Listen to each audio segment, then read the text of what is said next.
Не деген аэропорт? 5-ші этажына көтерілді. Мына жерге QR мен ақшасын төлеп, мотоциклдерін зарядтап алады. Так, рум-тур. Жалпы жүріп тұруға, өмір сүруге Алматыдан кішкене, Алматы сияқты болмаса да, даже кішкентай Алматыдан аздап арзандау түседі. Араб, түрік, мысырлықтар 10 болып жатыр. Мына жақта енді адамдар жиналып жатыр былай. Бірақ ішін жарып, мына ішіндегісін ағын ғана жеу керек. Қайттан дезинфекциялап, қайттан мына жерге қойып қояды. 90 гигабайттық, в общем, күндіз 60 гигабайт қолдануға болады екен. Тап-таза метросы, современный. Смело бетонға жатып, демала бересің. Өте қолжетімді бағада 25 мың теңге бір номер. Қытайға ұқсайды екенсің дейді маған. Мен де айтамын, сен де қазаққа ұқсайды екенсің деп. Көшеден жүріп бір-бірімізді танып отырмыз. Иә.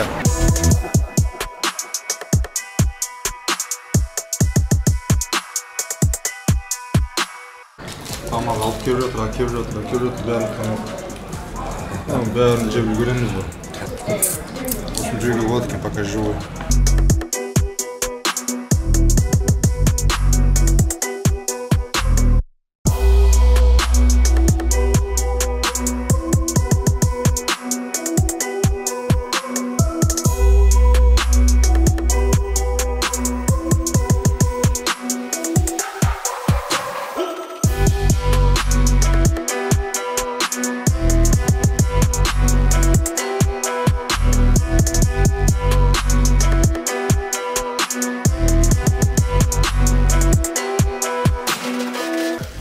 Теңіз өнімдерін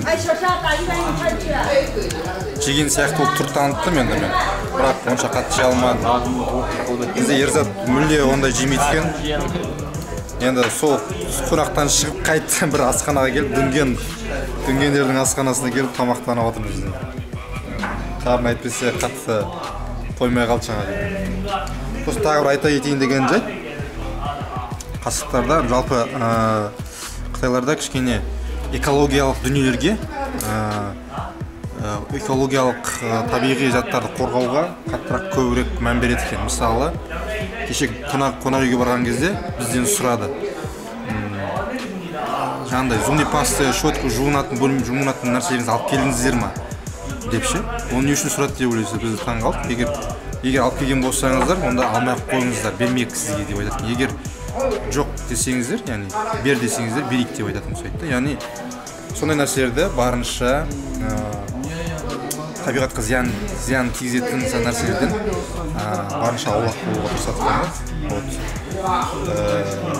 Табиғатты экологияны жалпы барынша қорғауға жұмыс жасайды. Оның бәрі сұрап қой.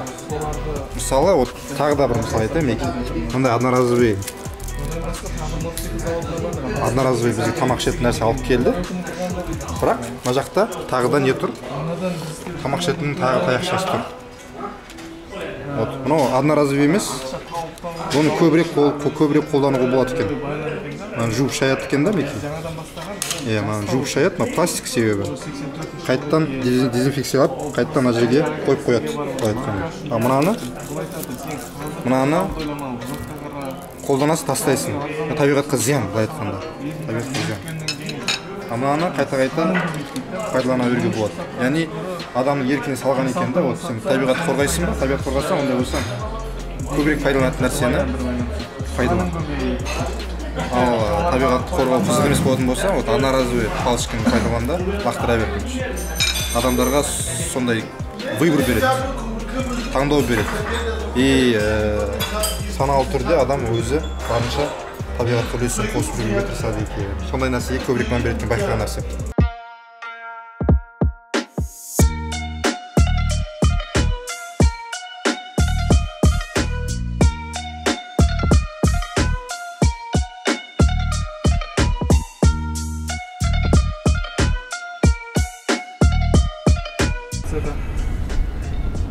Шетелдіктер көп шоғырланған районға алып келді, көрсетті Ерзат.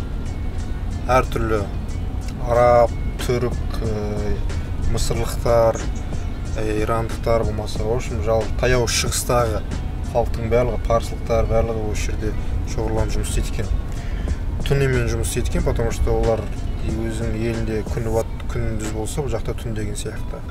телефонмен өзінің елдерімен байланысып отырып тауар тасымалы болсын, сауда болсын, тағы осылай календарын шегіп отырып, шайларын ішіп отырып, аэропорттан түскеннен бері байқаған нәрсем барлық қытайлар сыпайы.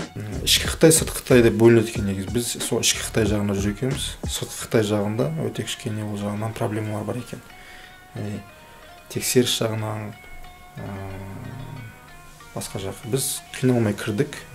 Бизнес виза жасағаннан кейін ба, регистрациядан оп-оңай өттік. Мен ойлағам кішкене проблемалар болады шығар деп, жоқ. Автоматтандырылған көп нәрсе.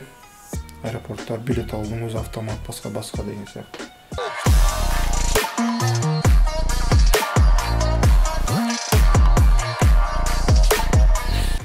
Қайырлы таң. Бүгінгі күн таңғы аспен басталып жатыр. Мына жерде жақын жерде Сандық деген қазақтар ашқан кафешка бар екен, бірақ ол жабық тұр екен. Мына жерде ұйғырлардың асханасын тұрып отырмыз. Әткен шай Кайду деген жер екен, жалпы жақсы жер екен, ерлі зайыптыларға айналысады екен. Келіп жатсаңыздар, осы жерге келіп кетсеңдер болады екен. Тамақтары жақсы, таза деп жатыр. Сим-карта ауыстыруға келдік. Сатып алуға. Ол үшін не керек екен? Паспорт керек екен.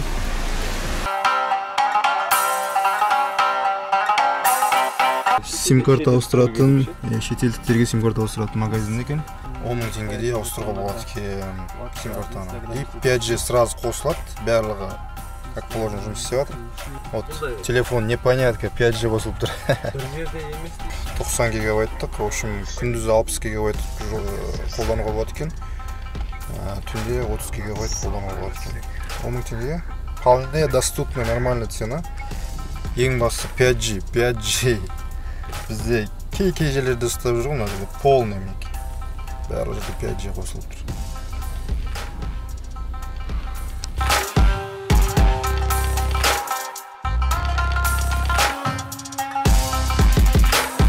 Менің айтып жатқандарым бәрі сол Ю қаласына байланысты. Яғни бұл Ю қаласы шетелдіктер көбірек қоныстанған қалалардың бірі болғаннан кейін, бұл жақта шетелдіктерге аса қатты бір проблема жоқ та, мысалы мұсылман бола ма, басқа бола ма деген сияқты. Сим-карта ашу жағынан да, басқа жағынан да проблемалар аса қатты кезікпейді. Басқа қалаларда может проблемалар кезігуі мүмкін дейді. Бұл жақта жалпы өлкелер көп қой, облыстар көп. Әр облыстың көзқарастары, ұстанымдары, заңдары әртүрлі болуы мүмкін. Сол тек қана біз қазір Ю қаласында жүргендіктен, Ю қаласына байланысты өзімнің көрген білгендерімді ғана айтып отырмын. Мына жерде парковкаға кіре алмай тұрғанымызға біраз уақыт болды. Сөйтсе бұл парковка автомат түрде машинаның санын есептейді екен да. Бір машина шықса, бір машина кіреді. Толып қалған ғой парковка. И бір машина шыққан кезде ғана шлагбаум ашылады, сізде кіруге мүмкіндік болады деген сияқты. Өстіп тұрғанымызда қазір ондан 5 минут болып қалды. Қазір енді бір машина шыққан тосып тұрмыз енді. Еңіз өнімі қалай болса, мұндай өнімдерді қалай десем, көп қой тұр. Жемістер неше түрлі бар екен. Қандай тағы жеміс құрмаға ұқсайды сыртынан. Бірақ ішін жарып, ішіндегісін ағын ғана жеу керек екен. Өте дәмді, өте дәмді.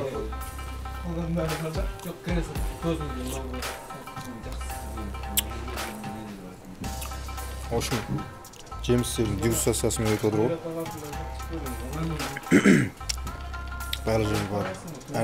Қай жерге барсаңыздар, қандай точкаға барсаңыздар, қандай саудагерге барсаңыздар, бәрі жеміс ұсынады. Еще әртүрлі жемістер ұсынады. Бір-біріне ұқсамайды.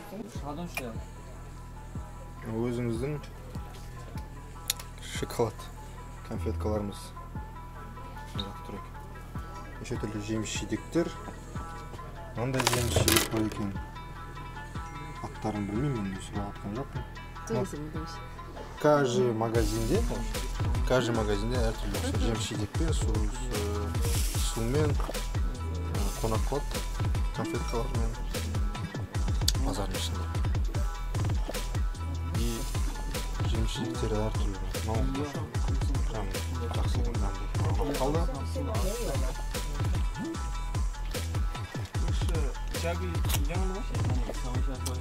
Адам көз сияқты. Қабын абсолют.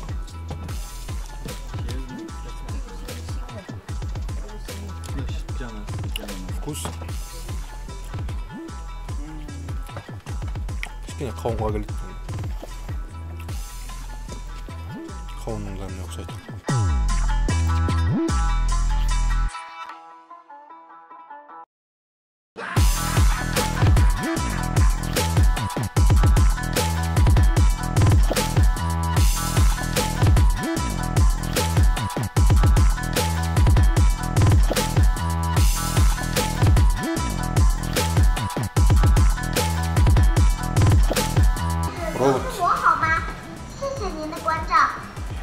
Бірдеңе деп жатыр енді түсінбедім.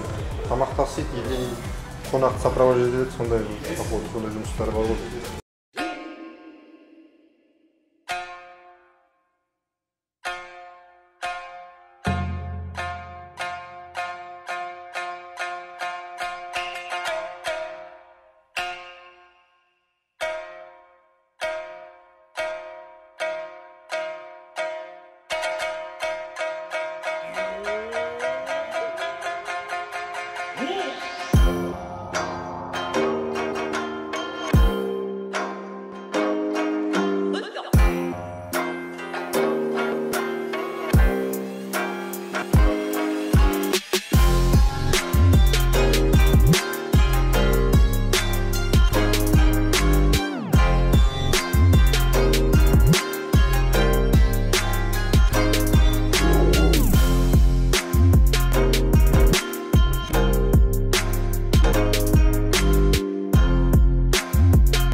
Кешкі асқа келіп тамақтанып отырмыз.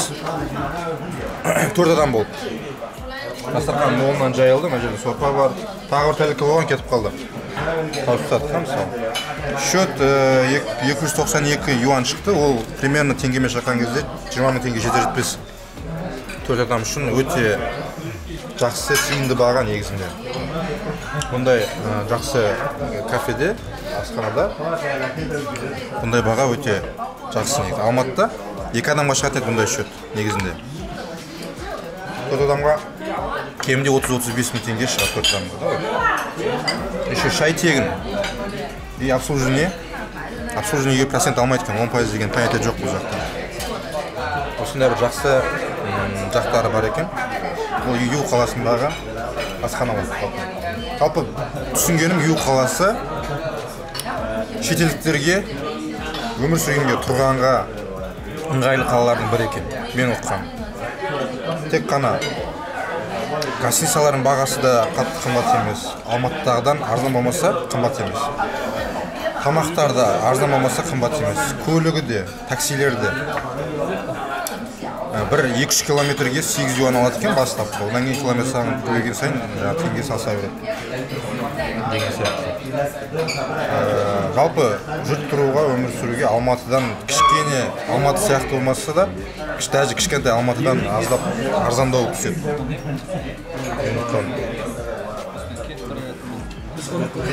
Тамақтар бәрі дәмді. Енді ұйғырлардың, дүнгандардың асханалары істеп. И тек қана билет қымбат демесеңіз келуге, а так барлығы қолжетімді бағада. Тауарлар тем более арзан, киім тем более арзан. Айдошеге барлық тауарлар бәрі арзан.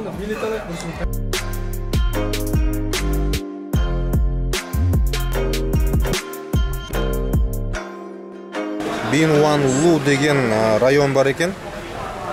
Шетелдіктер шоғырланған, жалпы әсіресе таяу шығыс халқының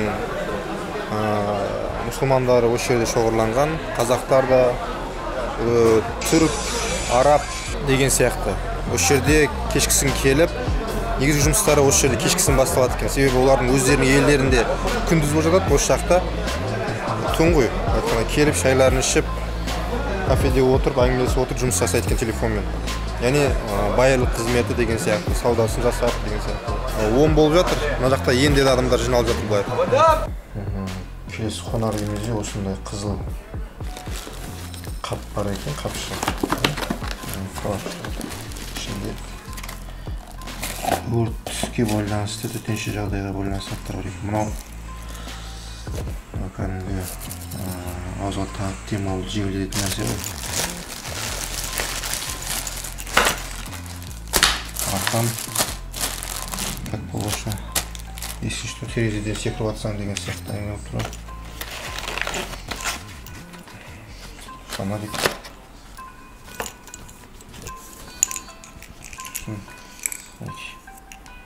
Осындай бұларды неге қонақ үйден бөлмеге салып кетті.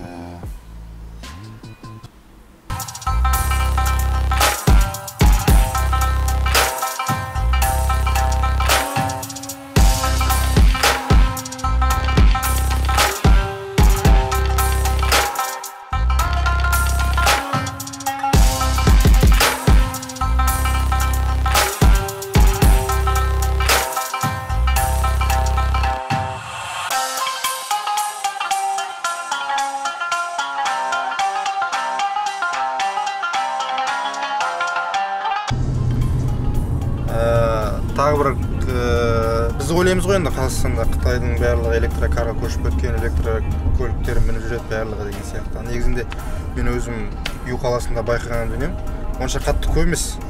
Бір 20-30% ғана электрокар шығар, қалғанның барлығы сол бұрынғысынша бензин. Себебі электрокарға әлі де толыққанды бір кереметтей сенім толық қалыптасып үлгермеген сияқты. Осы жақтағы түсінім бойынша солай деп айтады да. И электрокарды көбінесе таксисттер, яғни табыс көзі ретінде айналысатын адамдардың бәрі электрокармен былай айтқанда жүреді, таксисттер деген сияқты. Ал ақшасы бар өзіне позволить ететін адамдар сол бұрынғысынша бензинді литрлеп, шелектеп ішетін көліктерге қызығушылығы басым бұрынғыдай да. Мысалы, әлі де сол бензиннің көлігіне қызығушылық қайтпаған былай айтқанда. Үлкен ауыр көліктерге деген сияқты. Электрокарды алса да, и то электрокар плюс бензинмен жүреді. Екеуінің бірге жүретін көліктерге көбінесе сұраныс бар екен. Сосын зарядтайтын жерлерде көбінесе очередь болады екен да, кезек. Оған да байланысты шығар. Ал таксисттер электрокармен жүреді, потому что компания, такси компаниясының өзі зарядтаумен айналыспайды, олар просто батарейканы ауыстырып беріп қана отырады екен өздері. Яғни олар уақыт жоғалтпайды деген сияқты. Осындай нәрселер бар екен. Ал мынандай сұрақ туындайды ғой енді жаңағы кешегі завод басшыларымен үлкен кәсіпкерлермен кездесіп отырмыз. Ешқайсысы электрокар мініп жүрген жоқ та, барлығы бензиновый машина.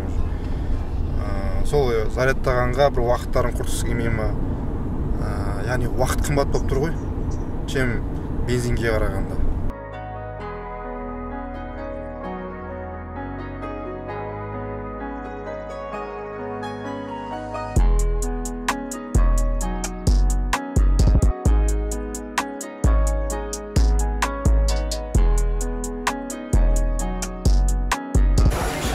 Кезекті кешкі аста отырмыз.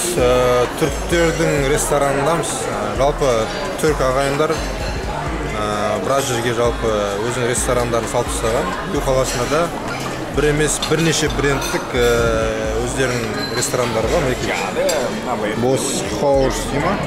Осындай рестораны, сосын Мадо, басқа да мысалы танымал, әлемге танымал ресторандарымен біраз жерде ашып тастапты. Бүгінде Қытай кәсіпкерлермен кезекті кешкі ашып отырмыз. Оны да көбейтіп қойсақ, адам келеді, бәрі маса. Жалпы зал толы. Түрік ағайындар толып жатыр, мұсылман бауырларымыз толып жүр. Қытай, Дунган кәсіпкерлермен бірге деген сияқты.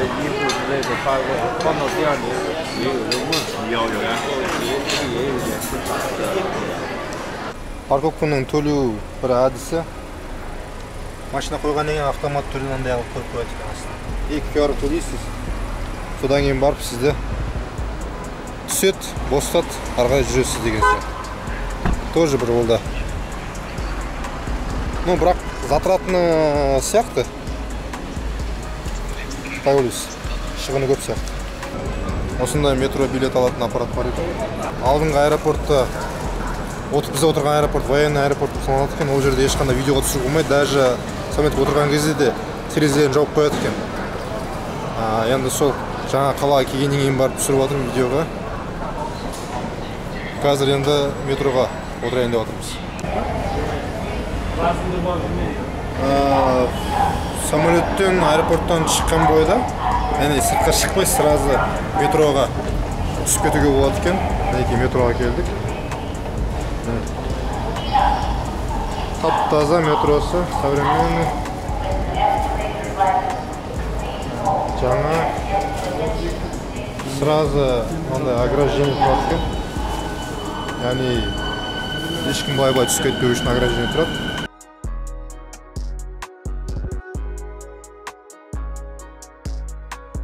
Метроның ішінде де интернет ұстай береді. Как положено 4G, 5G бәрін ұстап. Без проблем связь ашылса, да сегодня интернет отыра береді болады.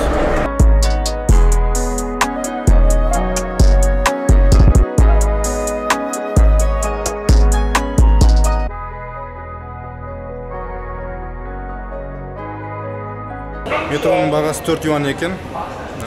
Таксимен жүретін болса 50 юан, 100 юан шығып кетеді екен. Негізінде. Метроның ішін ол.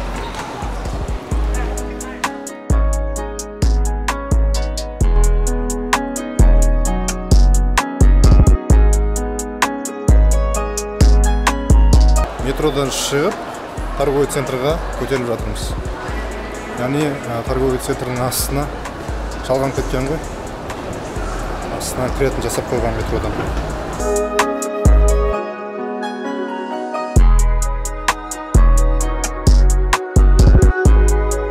Бұл жақта таксилер 12 юаннан бастап жүреді екен. Примерно, в общем, бір жүрген кезде бір 60-70-100 юанға дейін жұмсауға болады.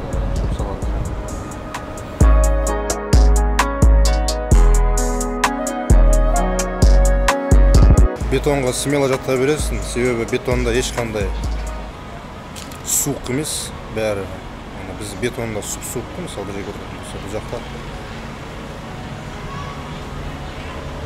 Смело бетонға жатып, демала бересіз, потому что бетон жып-жылы.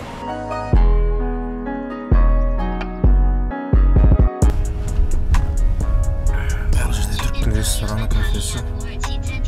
Молодец, жалпы түріктер. Сервис қатырады ғой.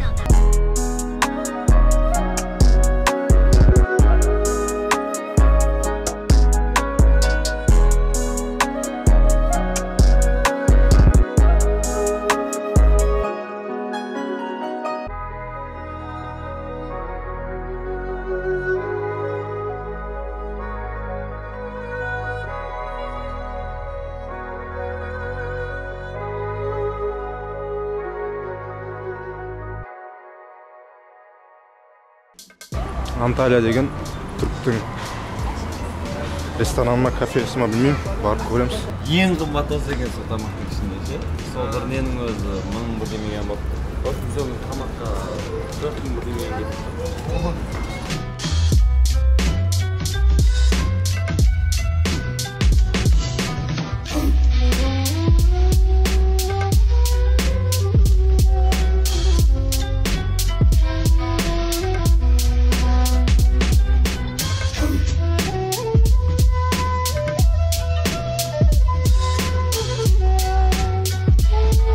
Арабский стилде салынған, түріктің денесі бар.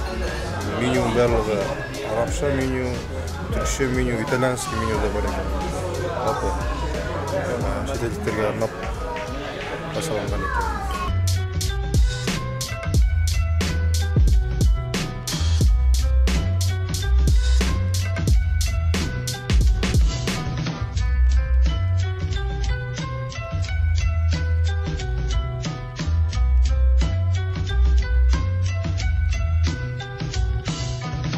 Яджа деген центральный, в общем, Гуанчжоу қаласының орталығындағы қонақ үйге келдік.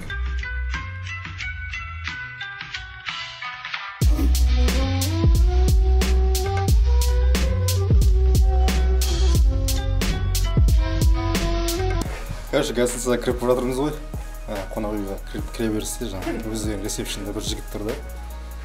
Типа енді біздің түрімізге қарап айтып жатыр. Бағасын көріп алсаңдаршы деген сияқты келтіріп отыр ғой. Бізге обидно болды кішкене. Опа.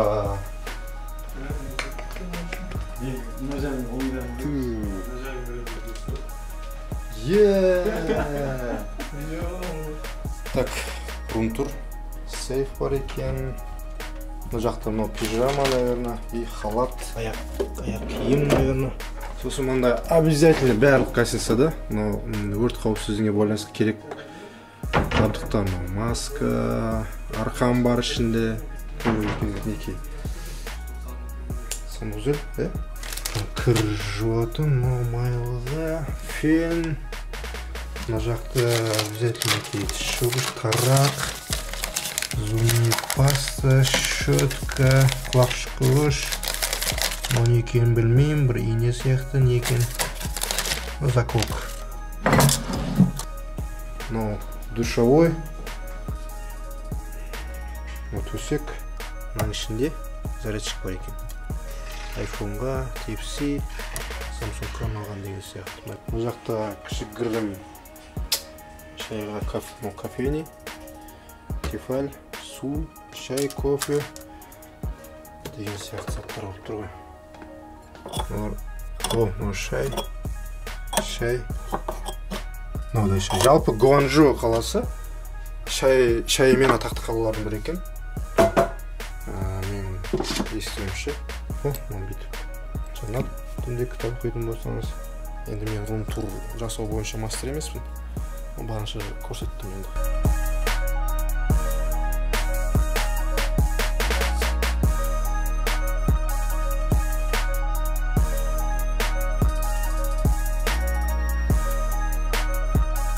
Ерзаттың досы Инсан деген Сомейдің поставщигі Шинжан қаласында. Шинжан қаласының тұрғылықты жергілікті азаматы бізді қонақ қылып отыр. Қазаққа ұқсайды, Қытайға ұқсайды екенсің дейді маған. Мен де айтамын, сен де қазаққа ұқсайды екенсің деп. Каждый адамға әр кафеде, каждый адам осындай влажный, мынау салфетка емес, влажный полотенце, кішігірім, кішкентай орамал. От души жуынасың ғой былай. И тағы бір үлкен плюс, заказ берген бойда 2-3 минут, ары кетсе 5 минут тамақ тез келеді, тез дайын болады. 10-15 минут күту деген жоқ. Сосын әр жемістен барынша шырын шығаруға тырысады екен. Неке мынау қауынның шырыны деген өте керемет болады екен.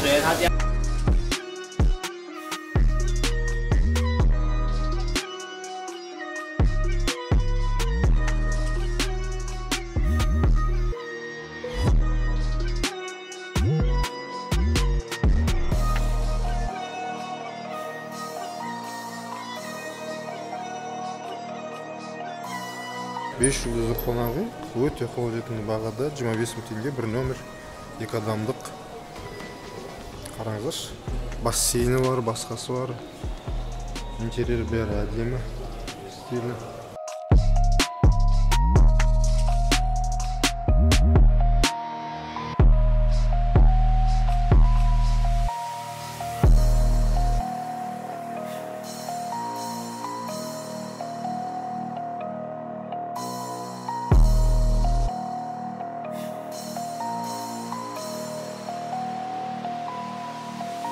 Күн ыстық, бұл жақта вообще қыс болмайды екен. Бір футболкамен, бір шортимен жыл 12 жүре береді. Қыс киімдерге мүлде шығындалмайды. Ал неде Ю қаласында қыс болады екен, бірақ қар жаумайды. Мына жерге QR-мен ақшасын төлеп, мотоциклдерін зарядтай алады. Барлық жерде QR дамып кеткен. WeChat арқылы QR-мен төлейсің. Тағы бір сервис бар екен, тоже QR-мен төлем қабылдайтын жалпы.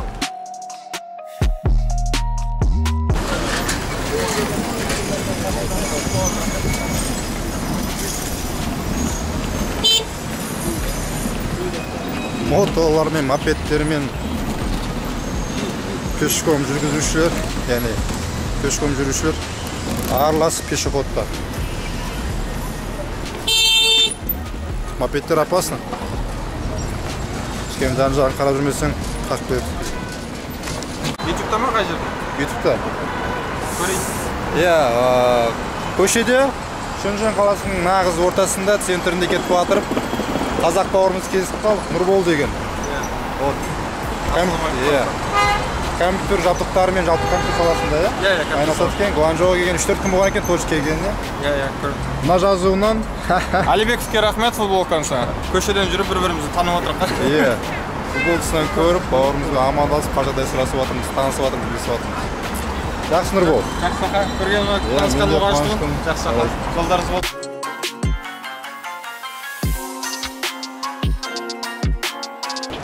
Шэньчжэннің аэропорты.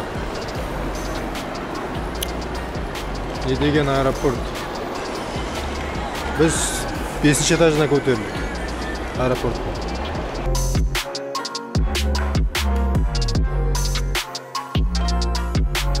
Аэропорттың ішінде автосалондар тұр. Кетіп бады біреуге сыйлық жасауды ұмытып кетсең, машина сыйлағың келсе біреуге. Салонға кіресің, машина сатып алып кете бересің, ары қарай үшін. Тележка тұрады екен аэропортта. Сумка анау-мынау жүкіңді салып жүре бересің спокойно. Қалаған жерін тастап кетесің.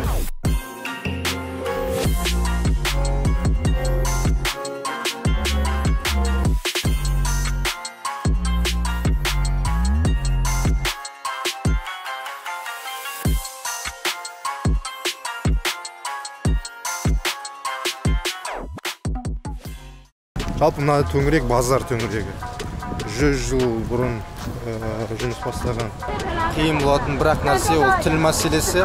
Шеберханасы дәл алдында отыр ғой. 这里是上海的城隍庙 ，business street барған сайын кетеді.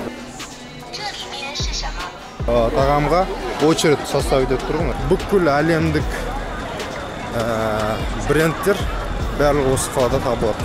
Кім ойлапты осыдан бір ай бұрын осында 101-ші қабатта Шанхайдың төрінде Шанхай Тауэрс таңғы ашып отырамыз деп.